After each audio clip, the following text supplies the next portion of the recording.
కార్యక్రమాన్ని సమర్పిస్తున్న వారు ఎండిహెచ్ గరం మసాలా. ఆరోగ్యం ఇంకా న్యూట్రిషన్ దొరికే బాడీ స్ట్రాంగ్ గా అవుతుంది. కొంచెం తింటే కడుపు నిండా డైజెషన్ బాగా అవుతుంది. ఎండిహెచ్ సోయాటీ అసలైన ప్రోటీన్. తెలంగాణ కాంగ్రెస్ లో కల్లోలం నడుస్తోంది. సొంత పార్టీ నేతలే సీఎం రేవంత్ రెడ్డిని టార్గెట్ చేస్తున్నారు. వీరిలో బాన్సువాడ ఎమ్మెల్యే పోచారం శ్రీనివాస్ రెడ్డి కూడా ఒకరు. ఆయన తిరుగుబాటు తర్వాతే ఇతర వివాదాలు పార్టీని చుట్టుముట్టాయి. ఈ ఎపిసోడ్ లో మిగతా నేతలకు షోకాస్ నోటీసులు ఇచ్చిన టీపీసీసీ పోచారంకు మాత్రం నోటీసులు ఇవ్వలేదు. ఇప్పుడు ఈ వ్యవహారం టీపీసీసీ చీఫ్ మెడకు చుట్టుకుంటోందా? పోచారంకు నోటీసులు ఇచ్చి వివరణ కోరాలని బాన్సువాడలో మాజీ ఎమ్మెల్యే వర్గం ఒత్తిడి పెంచుతోందా? అసలు పోచారం శ్రీనివాస్ రెడ్డిని పూర్తి స్థాయి కాంగ్రెస్ నేతగా టీపీసీసీ గుర్తించడం లేదా? అందుకే నోటీసులు ఇచ్చే విషయంలో కూడా టీపీసీసీ తర్జన భర్జనలు పడుతోందా?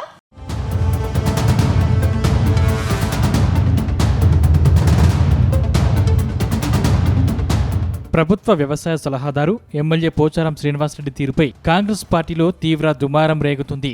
సీఎం రేవంత్ రెడ్డి సహా మంత్రులు వేం నరేందర్ రెడ్డిపై ఆయన చేసిన విమర్శలపై కాంగ్రెస్ పార్టీ క్రమశిక్షణ కమిటీ ఎందుకు చర్యలు తీసుకోవట్లేదన్న చర్చ జరుగుతుంది.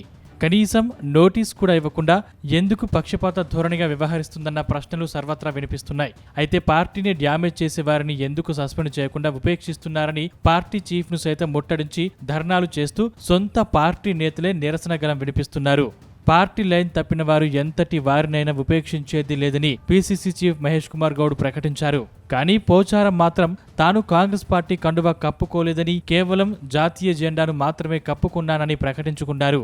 అయితే పార్టీ క్రమశిక్షణ చర్యల నుండి తప్పించుకోవడం కోసమే ఆయన ఈ కామెంట్స్ చేశారా, లేక కారు పార్టీలో చేరేందుకు ఈ ప్రకటన చేశారన్న చర్చ జోరుగా సాగుతుంది.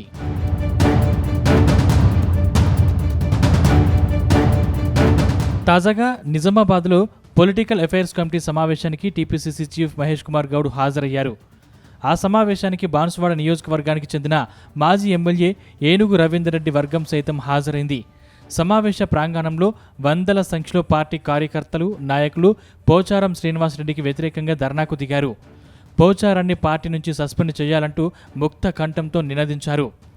సీఎం మంత్రులపైన విమర్శలు చేస్తూ పార్టీకి నష్టం కలిగిస్తున్నా పార్టీ ఎందుకు క్రమశిక్షణ చర్యలు తీసుకోవట్లేదంటూ ప్రశ్నించారు. దీంతో పీఏసీ సమావేశ ప్రాంగణంలో ఒక్కసారిగా ఆందోళనకర వాతావరణం నెలకొంది. ఎట్టి పరిస్థితుల్లో పోచారం శ్రీనివాసరెడ్డిని పార్టీ నుంచి సస్పెండ్ చేయాలని పట్టుబట్టారు. అటు మునుగోడు ఎమ్మెల్యే కోమటిరెడ్డి రాజగోపాల్ రెడ్డి కూడా బుద్ధి లేక పార్టీలో పోచారంను చేర్చుకున్నారని విమర్శలు గుప్పించారు. కానీ పోచారం విషయంలో టీపీసీసీ చీఫ్ సైలెంట్గా ఉన్నారు. అయితే బాన్సువాడలో పోచారంపై కాంగ్రెస్ శ్రేణులు మండిపడడంతో పాటు చర్యలకు రాజగోపాల్ రెడ్డి కూడా పార్టీ నుంచి సస్పెండ్ చేయాలని డిమాండ్ చేయడంతో అధిష్టానం ఏం చేయబోతోంది అనేది ఇంట్రెస్టింగ్గా మారింది.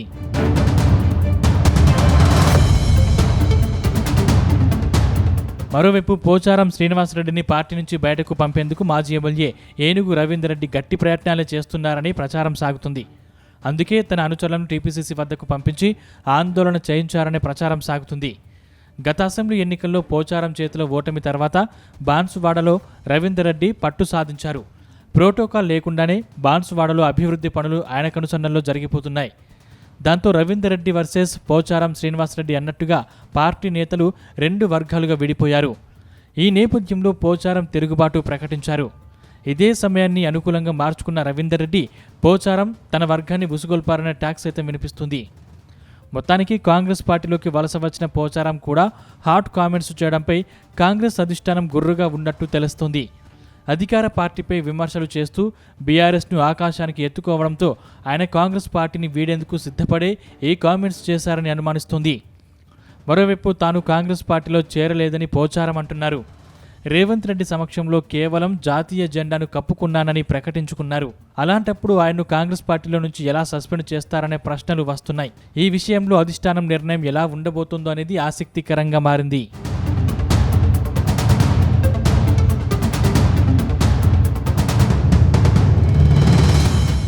స్వపక్షం విపక్షం అన్న తేడా లేకుండా ఆ ఎమ్మెల్యే నోరు పారేసుకుంటున్నారా? ఆ ఎమ్మెల్యే నోటి దురుస్తనం ఇబ్బందిగా మారిందని సొంత పార్టీ వారి చెవులు కొరుక్కుంటున్నారా?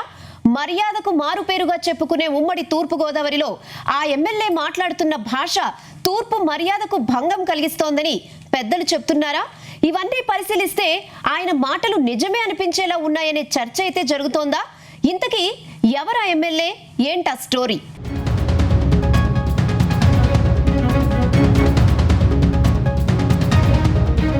కాకినాడ రూరల్ జనసేన ఎమ్మెల్యేగా తొలిసారి ఎన్నికైన పంతం నానాజీ ఆది నుంచి నోటి దురుస్తూనే రాజకీయాలు కొనసాగిస్తున్నారు. సుదీర్ఘ కాలం ఆయన కాంగ్రెస్ లో కొనసాగారు. అప్పుడు అలాగే నోరు పారేసుకునేవారని పేరుంది. అప్పట్లో ఆయన నోటి దురుసే ఏ పదవి రాకుండా అడ్డుకుందని అంటారు. కేవలం కొద్ది నెలలు మాత్రమే హస్తకళల అభివృద్ధి సంస్థ చైర్మన్ గా కొనసాగారు. ఆ తర్వాత రాజకీయ పరిణామాలతో జనసేనలో చేరారు. 2019లో ఓటమి చెందారు.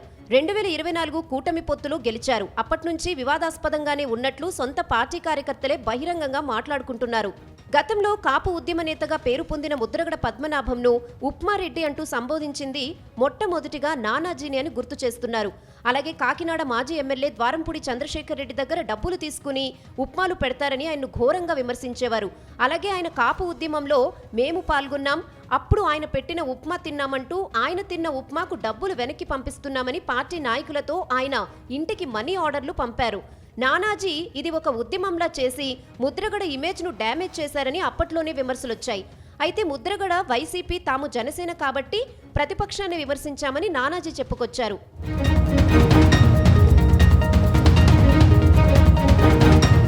ఇప్పుడు మరోసారి ఇలాంటి కామెంట్స్ తో పంతం నానాజీ మరోసారి హాట్ టాపిక్ గా నిలిచారు. తాజాగా మండపేట పరిధిలో జనసేన సమావేశానికి ఎమ్మెల్యే నానాజీ హాజరయ్యారు. కోరుమిల్లి గ్రామంలో జరిగిన సమావేశంలో ఆయన చేసిన ప్రసంగం ఇప్పుడు కూటమికి తలనొప్పిగా మారిందనే చర్చ అయితే నడుస్తోంది. జనసేన పెట్టింది తెలుగుదేశం పార్టీకి కాపు కాయడానికి కాదు, పవన్ కళ్యాణ్ ముఖ్యమంత్రి చేయడానికి అంటూ ఆయన ఆవేశపూరితంగా మాట్లాడారు.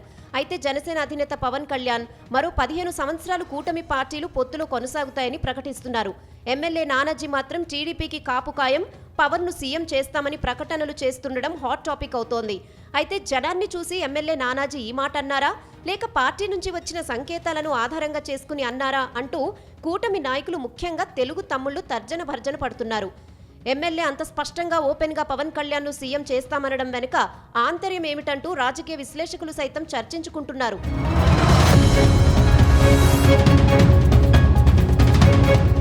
ఇదిలా ఉంటే కొద్ది రోజుల క్రితం వరకు వైసీపీ అధినేత వైఎస్ జగన్ రెడ్డిని నానాజీ నానా మాటలన్నారు.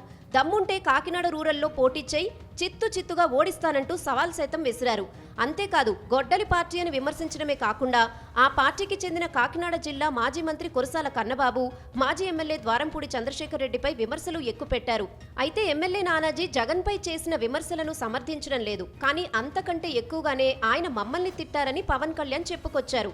ఈ వ్యాఖ్యల తర్వాత ఎమ్మెల్యే నోటి దురుసు తగ్గుతుందని అందరూ అనుకున్నారు. కానీ ఆయన తగ్గేదే లేదని అంటున్నారు. ఎక్కడ సమావేశం పెట్టినా వైసీపీని పరుష పదజాలంతోనే విమర్శిస్తున్నారు. ఉమ్మడి తూర్పుగోదావరిలోని మిగిలిన 18 మంది ఎమ్మెల్యేలు మాట్లాడలేని రీతిలో నానాజీ ఒక్కరే బూతు పదజాలాన్ని ఉపయోగిస్తున్నారన్న ఆరోపణలున్నాయి.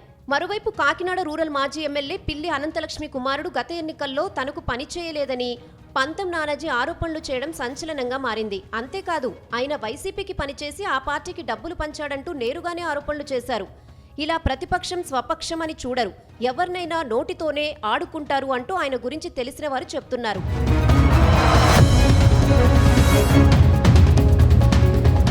ఏదేమైనా కోరుమిల్లి సభలో ఎమ్మెల్యే నానాజీ చేసిన వ్యాఖ్యలైతే తీవ్ర దుమారం రేపుతున్నాయి. మరో 3 నెలల్లో స్థానిక సంస్థల ఎన్నికలు జరిపేందుకు మంత్రివర్గం ఆమోదం తెలిపింది.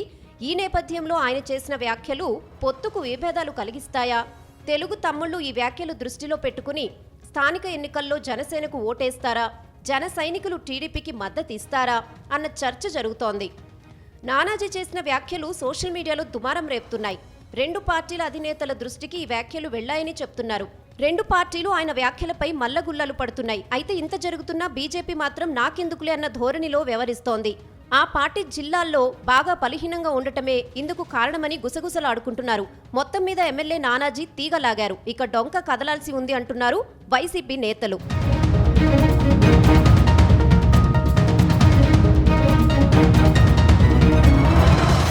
ఉత్తరాంధ్రలో బొత్స సత్యనారాయణ కుమార్తె పొలిటికల్ ఎంట్రీ ఖాయమైపోయింది. త్వరలో జరిగే స్థానిక సంస్థల ఎన్నికల్లో పోటీకి బొత్స అనూష రెడీ అవుతున్నారు. ప్రస్తుతం చీపురుపల్లిలో యాక్టివ్ పాలిటిక్స్ చేస్తున్న బొత్స అనుష ఎన్నికల్లో గెలిస్తే జెడ్పీ పీఠంపై కూర్చోవాలని భావిస్తున్నారు. రాష్ట్రంలో కూటమి సర్కార్ అధికారంలో ఉండగా బొత్స తన కుమార్తెను జెడ్పీ పీఠంపై కన్నేయడం పెద్ద రిస్కీ అన్న చర్చ అయితే జరుగుతోందా? ఇంతకీ బొత్సది రాజకీయ వ్యూహమా లేక కూతురు కోసం రిస్క్ తీసుకుంటున్నారా అన్న చర్చ జరుగుతోందా? ఈ స్టోరీ చూసేయండి.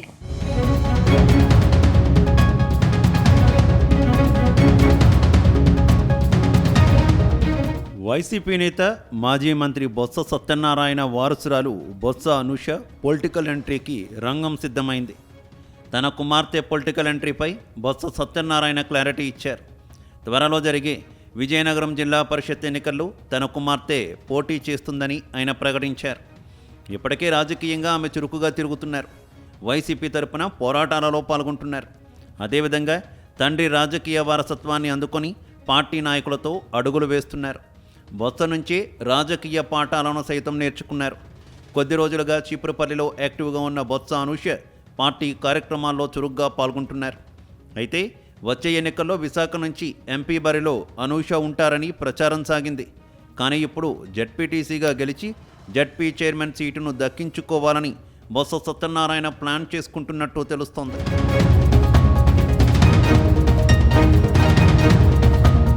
వాస్తవానికి విజయనగరం జిల్లా బొత్స సత్యనారాయణ కుటుంబానికి కంచుకోట. విజయనగరం జిల్లాలో 1980 దశకంలో రాజకీయ రంగ ప్రవేశం చేసి తొలిసారి విజయనగరం జిల్లా సెంట్రల్ కోఆపరేటివ్ బ్యాంక్ చైర్మన్ పదవిని అందుకున్నారు.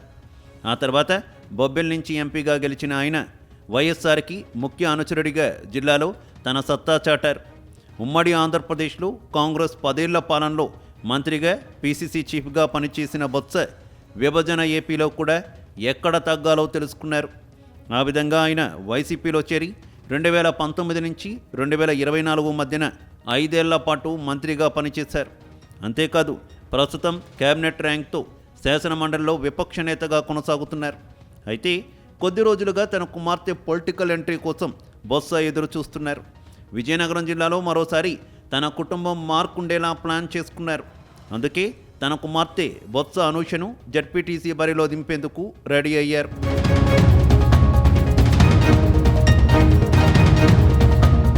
ఇప్పుడు తన కుమార్తె డాక్టర్ బొత్స అనూషను ప్రత్యక్ష రాజకీయాల్లోకి తీసుకొస్తూ బొత్స కీలక ప్రకటన అయితే చేశారు. త్వరలో జరిగే జెడ్పీ చైర్మన్ బరిలో ఆమెను నిలబెట్టనున్నట్టు ప్రకటించడం ఉత్తరాంధ్ర రాజకీయాల్లో హాట్ టాపిక్గా మారింది. ప్రస్తుతం వైసీపీ చేతుల్లో అధికారం లేదు. గత ఎన్నికల్లో చీపురుపల్లిలో బొత్స ఓడిపోయారు. ఇలాంటి పరిస్థితుల్లో కుమార్తె తొలి రాజకీయ అడుగును ఏకంగా జిల్లా పరిషత్ చైర్మన్ పీఠం వైపు వేయించడం అంటే కత్తి మీద సవాలే అన్న చర్చ జరుగుతోంది. ముఖ్యంగా అరంగేట్రానికి ఆల్ ఇండియా మ్యాచ్ ఆడిస్తారా అన్న చర్చ జరుగుతోంది. అయితే అనూష మాత్రం ఏడాది కాలంగా చీపురుపల్లి రాజకీయాల్లో యాక్టివ్గా ఉన్నారు. దాంతో ఆమెను ప్రజలే గెలిపిస్తారనే ధీమాలో బొత్స ఉన్నట్టు తెలుస్తోంది. కానీ అసలు ట్విస్ట్ ఇక్కడే ఉందని అంటున్నారు.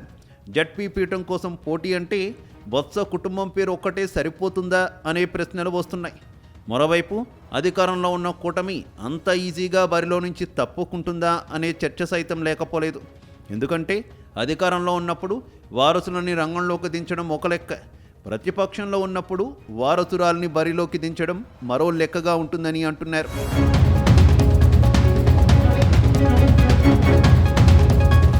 ప్రస్తుతం మాజీ మంత్రి బొత్స సత్యనారాయణది రాజకీయ వ్యూహమా లేక రిస్కా అన్న చర్చ అయితే జరుగుతోంది. బొత్స అనూషకు ఇది కేవలం ఒక ఎన్నిక కాదు, బొత్స కుటుంబ రాజకీయ వారసత్వానికి తొలి పరీక్షగా చెబుతున్నారు. ఒకవైపు తండ్రి దశాబ్దాల రాజకీయ అనుభవం, మరోవైపు అధికారంలో ఉన్న కూటమి రాజకీయ బలం, మధ్యలో తొలి అడుగులోనే జెడ్పీ చైర్మన్ కుర్చీని టార్గెట్ చేసిన అనూష. అందుకే ఇప్పుడు ఉత్తరాంధ్రలో వినిపిస్తున్న ప్రశ్న మాత్రం ఒకటే, బొత్సకు ఏమిటా ధైర్యం, ఎందుకా సాహసమని అందరూ చర్చించుకుంటున్నారు. ఒకవేళ జెడ్పీ పీఠం దక్కితే వారసత్వానికి గ్రాండ్ ఎంట్రీ ఉంటుంది, ఓడితే మాత్రం రాజకీయాల్లో తొలి పాఠమవుతుంది. కానీ ఏది జరిగినా బొత్స కుటుంబం నుంచి కొత్త తరం రాజకీయానికి తెరలేపిన ప్రయత్నంగా మాత్రం ఈ ఎన్నిక నిలిచే అవకాశం ఉందని అంటున్నారు.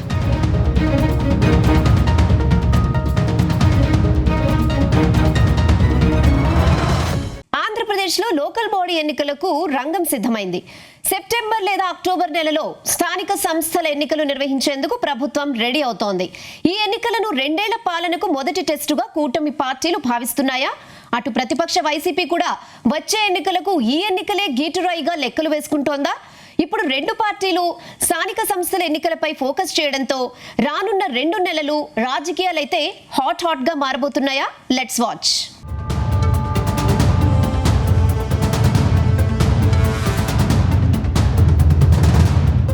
ఆంధ్రప్రదేశ్లో మరో భారీ ఎన్నికల సమరానికి తెరలేస్తోంది.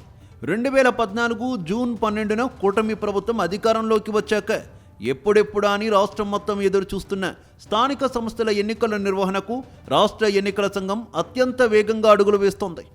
బీసీ రిజర్వేషన్ల సమగ్ర అధ్యయనం కోసం వేసిన డెడికేషన్ కమిషన్ నివేదిక ఇచ్చింది. అయితే ఆ నివేదికలో సిఫార్సు చేసిన దానికన్నా ఎక్కువగా బీసీలకు 34% రిజర్వేషన్లు ఖరారు చేస్తూ ప్రభుత్వం నిర్ణయం తీసుకుంది.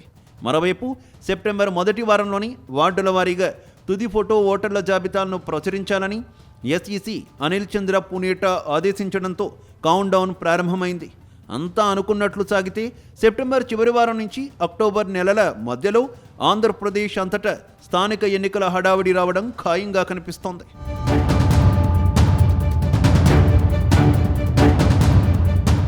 అయితే ఈసారి ఎన్నికల నిర్వహణలో అత్యంత కీలకాంశంగా ఓటర్ల జాబితా ఎంపిక కనిపిస్తోంది. ఓటర్ల జాబితా సవరణ సుదీర్ఘ ప్రక్రియ వల్ల ఎన్నికల నిర్వహణ ఆలస్యం కాకుండా ఉండేందుకు 2025 నాటి స్పెషల్ సమరీ రివిజన్ ప్రాతిపదికన ఎన్నికలకు వెళ్లాలని ఎస్ఈసి వ్యూహాత్మకంగా నిర్ణయించింది. పోలింగ్ కేంద్రాల పునర్వ్యవస్థీకరణ, సవరణలతో పాటు ఇప్పటికే బీసీ డెడికేషన్ కమిషన్ ఇచ్చిన నివేదికను మించి దాదాపు 34% వరకు బీసీ రిజర్వేషన్లను ఖరారు చేసే దిశగా ప్రభుత్వం అడుగులు వేస్తోంది. ఈ సాంకేతిక పరిపాలనా ముందడుగులు పరిశీలిస్తే ఎన్నికలను మళ్లీ వాయిదా వేసే ఉద్దేశంతో ప్రభుత్వం లేదని స్పష్టమవుతోంది.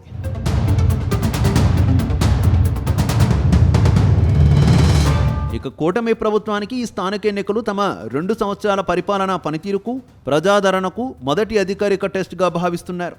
సాధారణంగా అసెంబ్లీ ఎన్నికల్లో సాధించిన భారీ విజయం తర్వాత వచ్చే స్థానిక ఎన్నికల్లో అధికార పార్టీకి అనుకూల వేవ్ ఉండడం సహజం. మరోవైపు పరాజయం నుంచి బయటపడే ప్రయత్నం చేస్తున్న వైసీపీకి ఈ స్థానిక ఎన్నికలు ఊపిరి పీల్చుకునే అత్యంత కీలకమైన వేదిక. ప్రతిపక్ష హోదా కూడా దక్కని స్థితిలో ఉన్న వైసీపీ స్థానిక సంస్థల ద్వారా క్షేత్రస్థాయి కేడర్లో మళ్లీ ఉత్సాహం నింపాలని భావిస్తోంది. గత ప్రభుత్వంలో క్షేత్రస్థాయిలో ఉన్న స్థానిక ప్రజాప్రతినిధుల బలంతో పాటు వైసీపీ శ్రేణులు కనీసం వార్డు, పంచాయతీ స్థాయిలో పట్టు నిలుపుకోగలిగితే పార్టీకి కొత్త పునాది లభిస్తుందని భావిస్తున్నారు. అందువల్లే ప్రభుత్వం ఎంత వేగంగా ఎన్నికలకు వెళ్లినా వైసీపీ కూడా వెనకడుగు వేయకుండా పోరుకు సిద్ధమవుతోందని అంటున్నారు.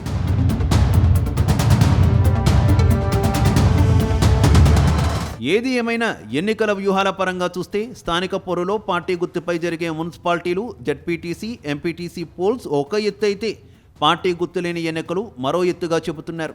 అంటే పంచాయతీ ఎన్నికల్లో గ్రామాల్లో ఉండే పాత కక్షలు, వర్గపోరు కీలక పాత్ర పోషిస్తాయి. ఈ రకమైన రాజకీయ సమీకరణాల్లో అధికార కూటమి మధ్య సీట్ల సర్దుబాటు కొన్ని చోట్ల క్షేత్రస్థాయిలో నాయకుల మధ్య సమన్వయ పరీక్షగా మారే ప్రమాదం కూడా ఉందనే టాక్ సైతం వినిపిస్తోంది. అయితే ఈ అంశాన్ని వైసీపీ తమకు అనుకూలంగా మలుచుకునే ప్రయత్నం చేసే అవకాశం లేకపోలేదు.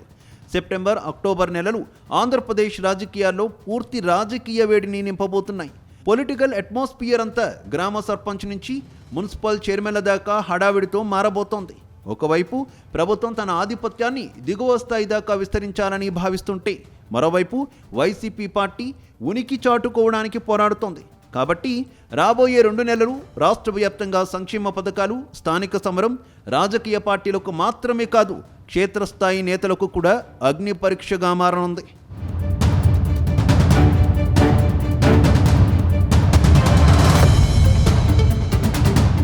ఇది వాల్టిన report. Stay tune to Zee Telugu news. ఈ కార్యక్రమాన్ని సమర్పించిన వారు ఎండిహెచ్ గరం మసాలా, ఎండిహెచ్ దమాలు, దాల్ తడకా మరియు మష్రూమ్ మసాలా. ఎండిహెచ్ తో భోజనం ఎల్లప్పుడూ రుచికరం. ఎండిహెచ్ సదా మీకు కొత్త రుచినివ్వడానికి తయారుగా ఉంటుంది.